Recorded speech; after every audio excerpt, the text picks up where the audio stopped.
Hello student, in this video I will cover the topic power amplifier.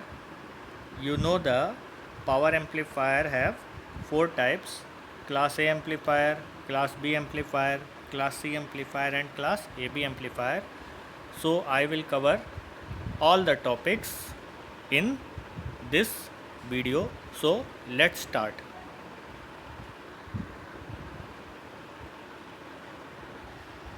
So what is power amplifier? So power amplifier are used to deliver a relatively high amount of power, usually to a low resistance load. Typical load values ranges from 300 watt to 8 kilowatt. Although these load values do not cover every possibility, they do illustrate the fact that power amplifier usually drive low resistance load. So typical output power rating of power amplifier will be 1 watt or higher. Ideal power amplifier will deliver 100% of the power and it draws from the supply to load. In practice, this can never occur. So the reason for this is the fact that components in the amplifier will all dissipate some of the power that being drawn from the supply. So student, let us see the concept of power amplifier. It provides sufficient power to an output load to drive other power device. It also delivers a large current to a small load resistance, for example, audio speaker. It can deliver a large voltage to a large load resistance, for example, switching power supply, and it also provides a low output resistance in order to avoid loss of the gain and maintain linearity. So it can also minimize the harmonic distortion, and next it delivers power to the load efficiently. So these are the some concept of the power amplifier. So let us see the block diagram of audio amplifier. In the block diagram of audio amplifier, there are mainly four blocks. One is preamplifier, second is voltage amplifier, third is tone and volume control, and fourth is power amplifier. So let us see the power amplifier power dissipation. So the total amount of power being dissipated by the amplifier is known as P total. So P total equal to P1 plus P2 plus PC plus PT plus P. So these are the total power dissipated by the amplifier. Here P1 is this power, means I1 square R1. P2 is this power, means I2 square R2. PC is this power, P IC Q square into RC, and PT is this power, means I square TQ into RT, and this is PE. This is PE, and PE is, or P equal to IEQ square, means emitter current into RE. So these are the total power: P1 plus P2 plus PC plus PT plus PE or P. Here P1 is power due to R1, P2 is power due to R2, PC is power due to RC, PT is power due to transistor, and P or PE means power due to emitter resistance RE. So the difference between these total values and the total power being drawn from the supply is the power that actually goes to the load, and that is output power.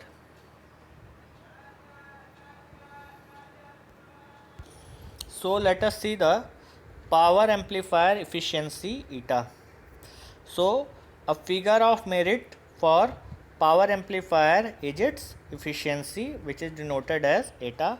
So efficiency eta of an amplifier is defined as ratio of AC output power to DC input power. So this is the efficiency. So by formula, the efficiency is AC output power divided by DC input power multiplied by 100 equal to POAC divided by PIDC multiplied by 100.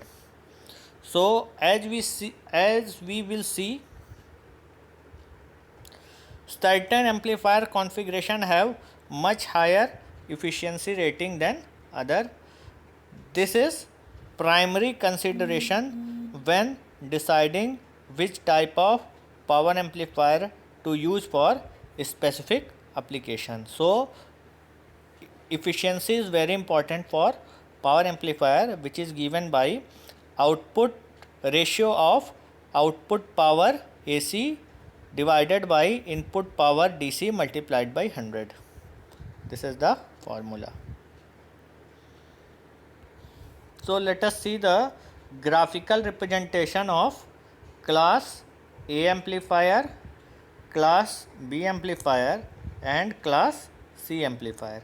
So in the class A amplifier, the Q point is exist here. In class B amplifier, this is Q point, and in class C amplifier, Q point exists here.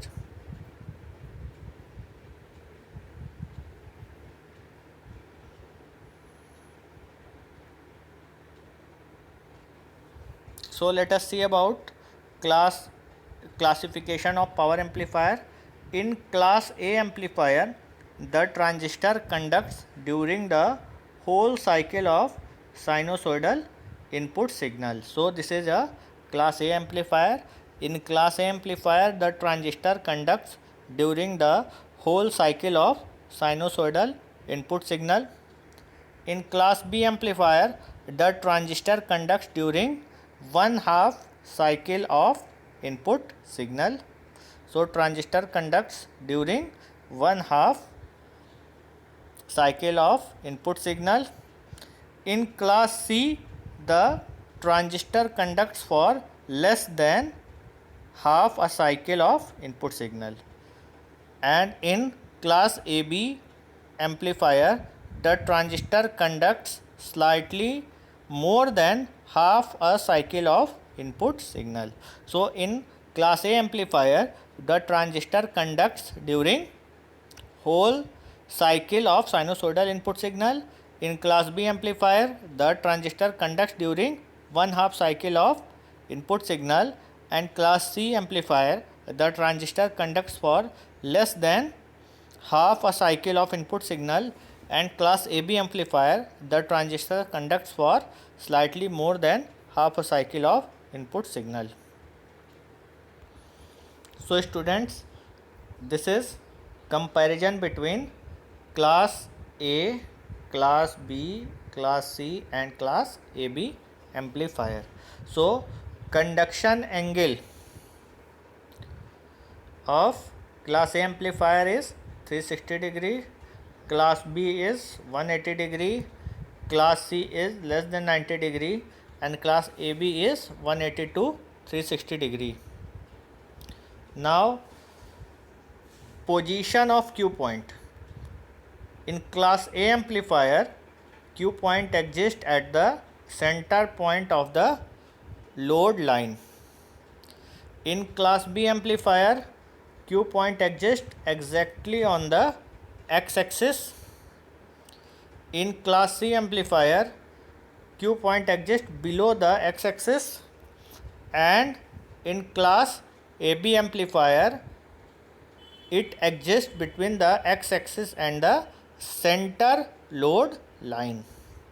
So overall efficiency of class A amplifier is very poor. It is 25 to 30%. Class B amplifier, it is better and it is 70 to 80%. Class C amplifier, it is higher than 80%, and for class AB amplifier, it is better than A but less than B, and it is 50 to 70%. So signal distortion in class A amplifier, none if correctly biased, means there is no signal loss. In class B, at the x-axis crossover points. In class C amplifier, the large amount of signal is distorted, and in class AB amplifier, a small amount of signal is distorted. So this is the maximum theoretical efficiency of class A, class B and class C amplifier. So for class A amplifier, maximum theoretical efficiency is 25%. For class B amplifier, it is 78.5%, and for class C amplifier, it is 99%.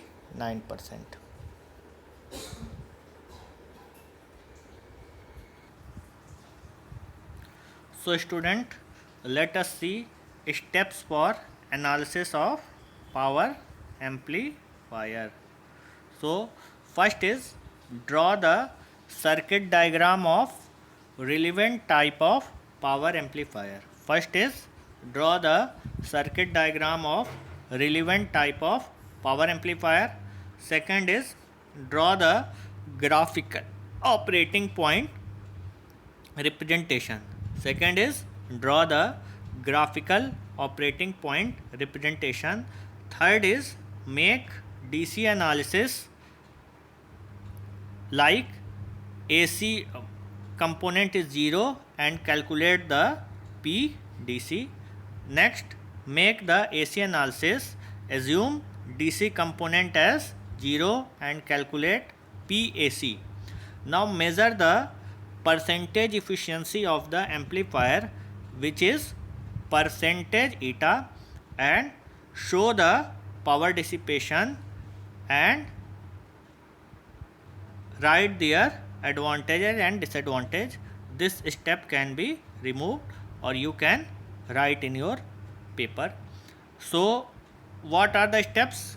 First is draw the circuit diagram of relevant type of power amplifier. Second, draw the graphical operating point representation. Third, make DC analysis, assume AC component is 0 and calculate PDC. Next, make AC analysis, assume AC component is 0 and calculate PAC. Measure the percentage efficiency of amplifier, which is percentage eta, and show the power dissipation and write the advantage or disadvantage. So student, let us see the class A amplifier. So in class A amplifier, the input and output waveform are in same shape, but the phase difference between input and output waveform is pi degree. So the collector current is non-zero at 100% of the time, so it is inefficient, since even with zero input signal, ICEQ means collector current is not zero, so transistor dissipates power in the rest or quotient condition. So it is inefficient because collector current is non-zero in all the time, and it in the class A amplifier, the input and output waveform are in same shape, but there are phase difference between input and output is 180 degree. So student, let us revise all the topics. In this video we have studied about 4 types of power amplifier. One is class A amplifier, class B amplifier, class C amplifier and class AB amplifier. In the class A amplifier, the transistor conducts during the whole cycle of sinusoidal input signal. In class B amplifier, the transistor conducts during 1/2 cycle of input signal. In class C amplifier, the transistor conducts for the less than half cycle of input signal, and in class AB amplifier the transistor conducts the slightly more than half a cycle of input signal. So there are 4 difference in class A, class B, class C and class AB amplifier. The conduction angle of class A amplifier is 360 degree, class B amplifier is 180 degree, class C amplifier is less than 90 degree, and class AB amplifier is between 180 to 360 degree. Position of Q point is for class A amplifier center point of the load line. For class B amplifier exactly on the x-axis. For class C amplifier below the x-axis, and for class AB amplifier in between the x-axis and the center load line. The overall efficiency of class A amplifier is poor and it is 25 to 30%. For class B amplifier it is better and it is 70 to 80%. For class C amplifier it is higher than 80%, and for class AB amplifier it is better than A but less than B and it is 50 to 70%. So signal distortion in class A amplifier is none when it is correctly biased. In class B amplifier at x-axis crossover point. In class C amplifier the large amount of signal is distorted, and class AB amplifier small amount of signal is distorted. This is the theoretical efficiency of class A, class B and class C amplifier. For class A amplifier it is 25%, for class B amplifier it is 78.5%, and for class C amplifier it is 99%. So student, this video is completed and I will cover the next topic of the power amplifier in the next video. So thank you and take care.